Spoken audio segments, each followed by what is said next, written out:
Hello दोस्तों, welcome to our YouTube channel Ninja Developers. अपनी आज की इस वीडियो में हम सीखने वाले हैं इनलाइन और ब्लॉक लेवल एलिमेंट्स के अंदर क्या डिफरेंस होता है और इनका क्या मकसद होता है, हम इनको क्यों यूज़ करते हैं और ये किस टाइप के होते हैं, हमारे एचटीएमएल के अंदर किस तरह ये कैटेगराइज्ड फॉर्म में पड़े होते हैं। तो इनलाइन और ब्लॉक लेवल के लिए मैंने सबसे पहले यहाँ पे एक फ़ाइल बना ली है और साथ में ही मैंने टाइटल इनलाइन ब्लॉक मतलब रख दिया है और इसके बाद इस फाइल को रन करके देखते हैं पहले।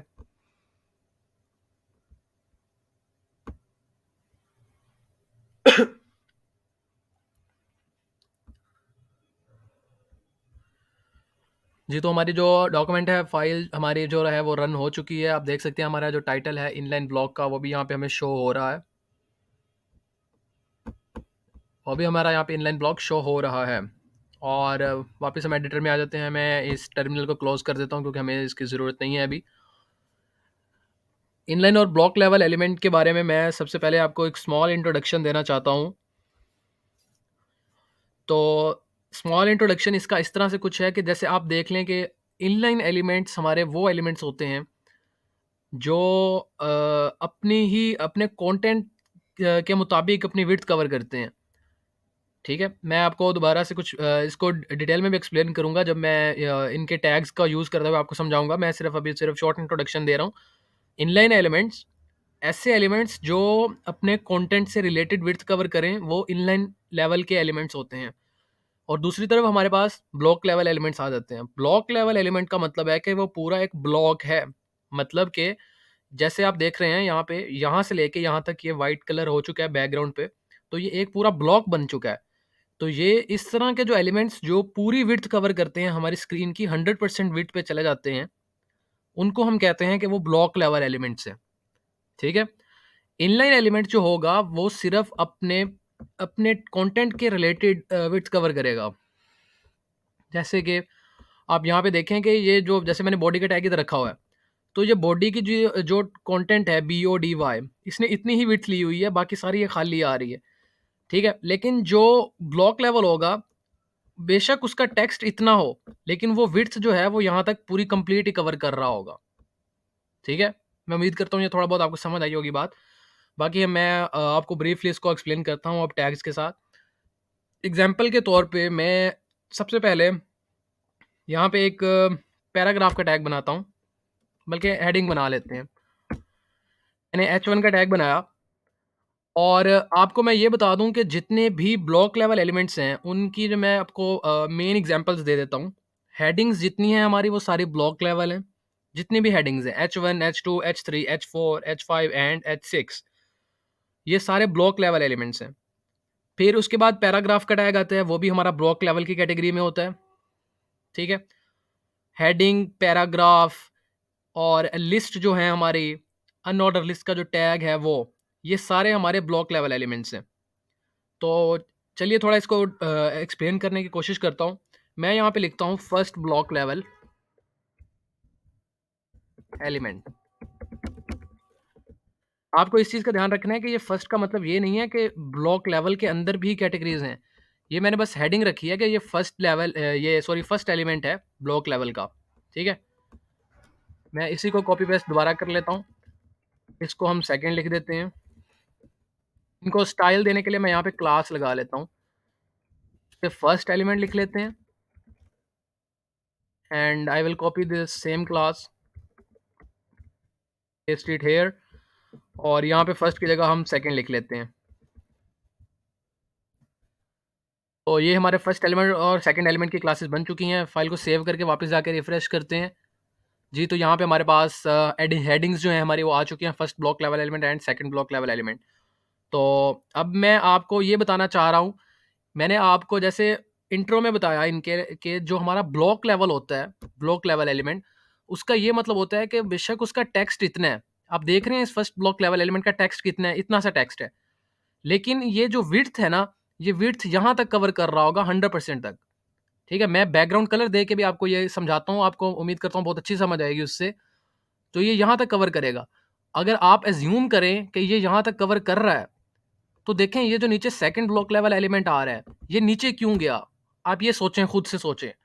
कि अगर ये जो हमारा ब्लॉक लेवल एलिमेंट है, ये अपने कंटेंट्स के मुताबिक ही कवर करता होता अपनी विड्थ, तो ये जो सेकंड ब्लॉक लेवल एलिमेंट है, ये ऊपर क्यों ना जाता? ये यहाँ पर क्यों ना शो हो रहा होता? ये नीचे क्यों आया? नीचे आने की वजह ही यही है कि जो फर्स्ट ब्लॉक लेवल एलिमेंट हमारा यहाँ पड़ा हुआ है, इसने यहाँ तक विड्थ कवर की हुई है और इसको स्पेस नहीं दे रहा ऊपर आने की, जिसकी वजह से ये नीचे आ गया है सेकंड ब्लॉक लेवल। मैं कलर देता हूँ तो आपको बहुत अच्छी समझ आएगी। तो स्टाइल देने के लिए हम यहाँ पे स्टाइल का टैग बनाते हैं हेड के अंदर, और मैं क्लासेस के लिए हम आपको पता है कि डॉट का ऑपरेटर यूज़ करते हैं। तो डॉट लगाने के बाद फर्स्ट एलिमेंट लिखेंगे और मैं इसको बैकग्राउंड कलर देता हूँ रेड। फाइल को सेव करके वापस जाके रिफ्रेश करता हूँ, तो देखें हमारा कंटेंट कितना आ रहा है और कलर देखें बैकग्राउंड का कहाँ जा रहा है, जिससे पता चलता है कि इस लेवल जो एलिमेंट है इसकी विड्थ कहाँ तक थी। अब ज़ाहिर सी बात है, हमें साफ समझ आ रहा है कि यार अगर ऊपर वाला जो एलिमेंट पड़ा है उसकी विड्थ इतनी है, तो नीचे वाला जो एलिमेंट है ऑब्वियसली इसको कैसे स्पेस मिलेगी यहाँ पर जाने की? नहीं मिल रही स्पेस, ज़ाहिर सी बात है। तो इसी वजह से हम इनको ब्लॉक लेवल कहते हैं। ये बेसिकली ब्लॉकेज क्रिएट करते हैं। और इस वीडियो को बनाने का मकसद आप लोगों को ये सीएसएस का बहुत इंपॉर्टेंट कॉन्सेप्ट है कि ब्लॉक लेवल और इनलाइन लेवल एलिमेंट्स क्या होते हैं, आपको पता होना चाहिए इसके बारे में। और सीएसएस का जो एक बहुत इंपॉर्टेंट समझ लो मदर ऑफ सीएसएस बोला जाता है एक कॉन्सेप्ट को, वो है फ्लेक्स बॉक्स। फ्लेक्स जो है वो बेसिकली क्या करता है, वो इन ब्लॉक लेवल एलिमेंट्स को हमारे इनलाइन लेवल एलिमेंट्स में तोड़ सकता है। जी, जो फ्लेक्स बॉक्स है वो ब्लॉक लेवल एलिमेंट्स को इनलाइन लेवल एलिमेंट बना सकता है। ठीक है?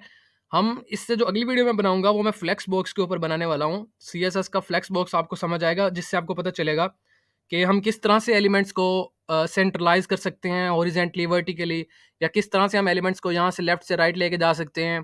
ठीक है? बहुत इंपॉर्टेंट है वो कॉन्सेप्ट समझना। वो समझ लें कि आपकी मदर ऑफ सीएसएस उसको बोला जाता है। पिछली जो फॉर्म की वीडियोज़ थी उसमें मैंने फॉर्म को सेंट्रलाइज़ नहीं किया, मैं जानता हूँ मैंने वो मिस कर दिया। वो इसको मिस करने की वजह ये थी कि मैं चाहता था कि आप लोगों को पहले ये ब्लॉक और इनलाइन लेवल एलिमेंट समझ आएँ, फिर हम उसको फ्लेक्स की तरफ लेके जाएँ, क्योंकि फ्लेक्स बहुत इंपॉर्टेंट कॉन्सेप्ट है। तो इन इससे अगली जो वीडियोज़ हैं उनमें मैं फ्लेक्स बॉक्स सिखाऊँगा। अभी फ़िलहाल आप ब्लॉक और इनलाइन लेवल एलिमेंट की प्रैक्टिस कीजिएगा। तो ब्लॉक आपको समझ आ गया कि यहाँ तक विड्थ कवर कर रहा है। अब मैं इसी तरह इसको भी कलर दे देता हूँ,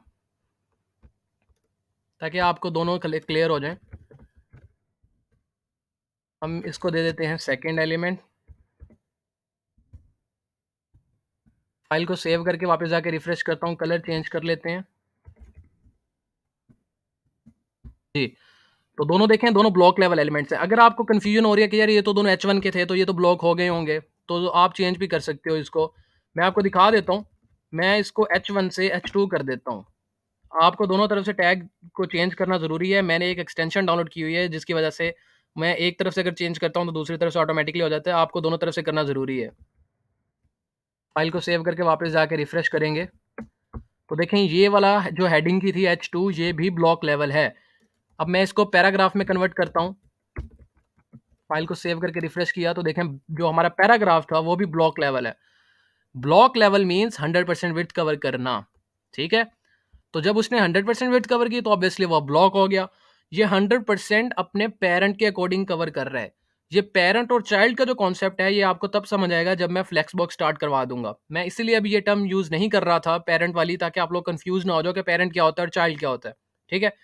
तो जब फ्लेक्स बॉक्स पढ़ेंगे तब आपको ये चाइल्ड और पेरेंट के कॉन्सेप्ट भी समझ आ जाएंगे। अभी फिलहाल आप बस ये चीज़ ध्यान रखें कि देखें कैसे ये हमारा 100% विड्थ कवर कर रहा है, तो ये ब्लॉक लेवल हो गया।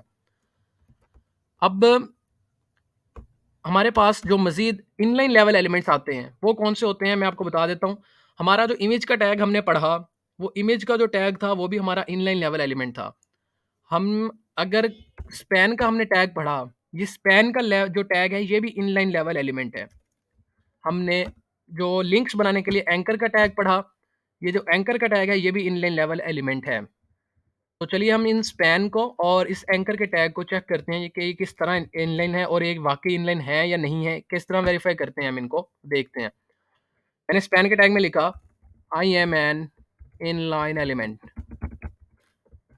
फाइल को सेव करके वापस जाके रिफ्रेश करेंगे तो हमारे पास ये कंटेंट आ चुका है। अब आपको पता है कि अगर मैं इसको बैकग्राउंड कलर दूं और वो बैकग्राउंड कलर अगर तो फुल विड्थ चला गया तो मतलब वो ब्लॉक हो गया। वो ब्लॉक लेवल हो गया। अगर वो बैकग्राउंड कलर इसकी ही विड्थ तक रहा, तो उससे हमें पता चल जाएगा कि ये एक इनलाइन लेवल एलिमेंट है। इनलाइन लेवल एलिमेंट का क्या मतलब होता है? इनलाइन लेवल एलिमेंट हमेशा जो उसके आगे आने वाला एलिमेंट होगा, उसको स्पेस दे देगा कि भाई यहाँ पर आ जाओ, मेरी ये जगह नहीं है। ब्लॉक देख रहे हो? ब्लॉक हालांकि कंटेंट इतना है, लेकिन इसने इस वाले ब्लॉक लेवल को अलाउ नहीं किया कि आप मेरे आगे आ जाओ। हालांकि यहाँ से देखो कितनी स्पेस पड़ी है। ये जो सेकंड ब्लॉक लेवल एलिमेंट का कंटेंट है, ये इजीली यहाँ पर आ सकता था, लेकिन इस वाले एलिमेंट ने इसको नहीं आने दिया क्योंकि ये ब्लॉक था। ये चूंकि इनलाइन है तो ये आने देगा। तो चेक करते हैं कि वाकई इनलाइन है कि नहीं। हम इसको बैकग्राउंड कलर देंगे, क्लास देते हैं इसको। मैं इसको दे देता हूँ फर्स्ट इनलाइन, और मैं सेम क्लास कॉपी करके हमारे एंकर के टैग को भी दे दूंगा, और यहाँ पे हम लिख देते हैं सेकंड इनलाइन।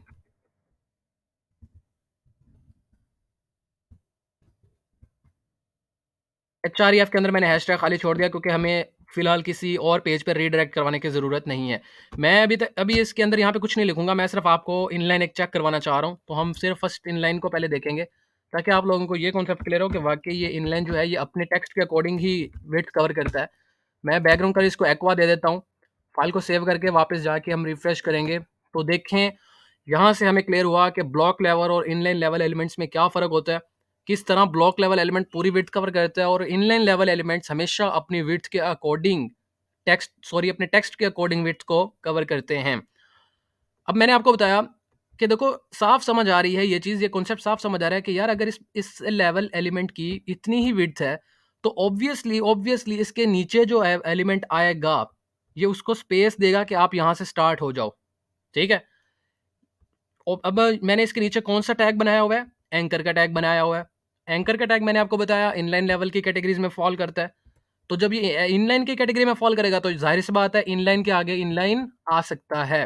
ब्लॉक के आगे ब्लॉक कभी भी नहीं आ सकता अनलेस और अनटिल आप फ्लेक्स का यूज करो। ठीक है, मैं रिपीट कर रहा हूं इस बात को, अनलेस और अनटिल आप फ्लेक्स का यूज करो।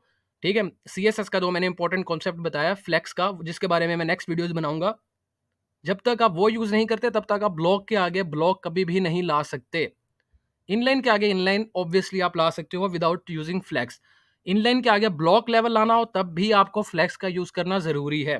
ठीक है, क्योंकि फ्लैक्स जो है वो ब्लॉक को ही ब्रेक करता है, कन्वर्ट करता है इनलाइन के लेवल के एलिमेंट्स में। सही है, तो देखते हैं इस एंकर के अंदर हम कुछ रखते हैं। हम यहाँ पे लिख देते हैं क्लिक मी, फाइल को सेव करेंगे, वापस जाके रिफ्रेश करेंगे जी। तो देखें आप किस तरह एक और लेवल का एलिमेंट दोनों एक और सॉरी जो टैग है हमारा एंकर का वो किस तरह इनलाइन लेवल एलिमेंट के आगे आ चुका है, क्योंकि ये दोनों जो हैं ये दोनों इनलाइन लेवल के एलिमेंट्स हैं। ये देखें इसका टेक्स्ट जो है ये यहाँ पर आ सकता था लेकिन नहीं आया क्योंकि वो ब्लॉक था।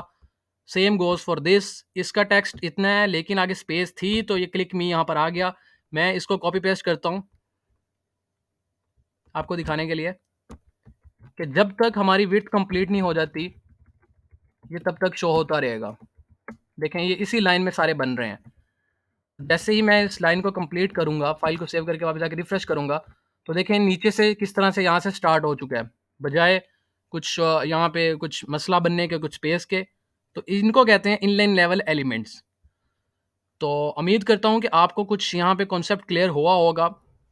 मैंने पूरी कोशिश किया कि आप लोगों को अच्छे से समझ आए कि ब्लॉक लेवल और इनलाइन लेवल एलिमेंट्स के अंदर क्या डिफरेंस होता है। ये आपका समझना ज़रूरी था। ज़रूरी इसलिए था कि अगर आप ये ना समझते तो आपको फ्लेक्स की नहीं समझ आनी थी आसानी से। अब आपको फ्लेक्स की भी अच्छे से समझ आ जाएगी क्योंकि आपको ब्लॉक लेवल एलिमेंट्स और इनलाइन लेवल एलिमेंट्स के अंदर अच्छा खासा डिफरेंस पता चल चुका है। मैं इनको अंडो कर देता हूँ।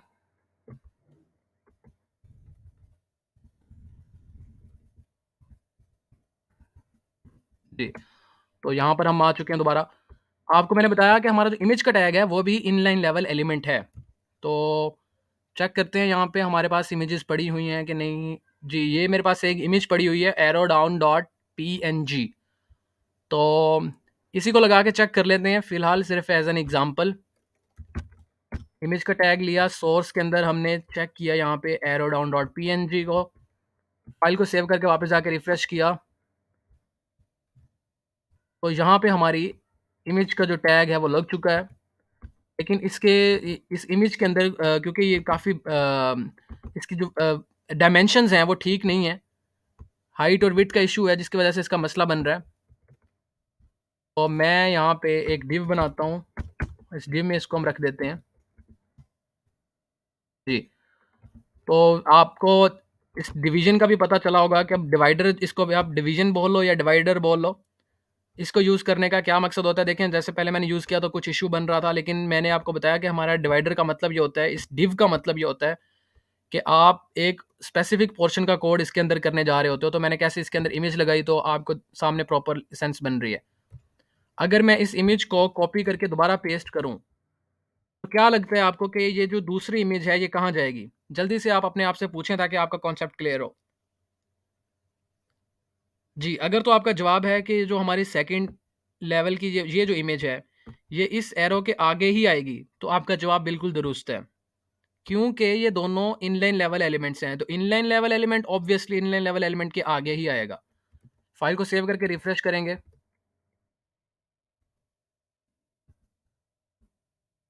मेरे ख्याल से इसकी डायमेंशंस की वजह से इसका कुछ इश्यू बन रहा है।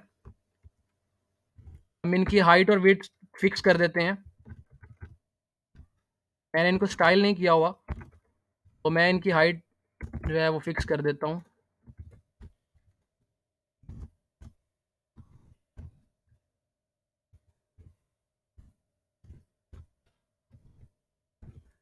हाइट एंड विड्थ मैंने दोनों को 200 पिक्सल दे दी। फाइल को सेव करके रिफ्रेश किया तो देखें, जिस तरह मैंने उनकी हाइट और विड्थ सेट की, मैंने आपको कहा था इनकी डायमेंशंस का इशू है। तो जैसे ही मैंने डायमेंशंस ठीक की, किस तरह वो एक दूसरे के सामने आने लग गए हैं। ठीक है, अब अगर आप इनको कॉपी पेस्ट करें और फाइल को सेव करके रिफ्रेश करें तो देखें कोई इशू नहीं है, वो बिल्कुल एक दूसरे के सामने आ रहे हैं।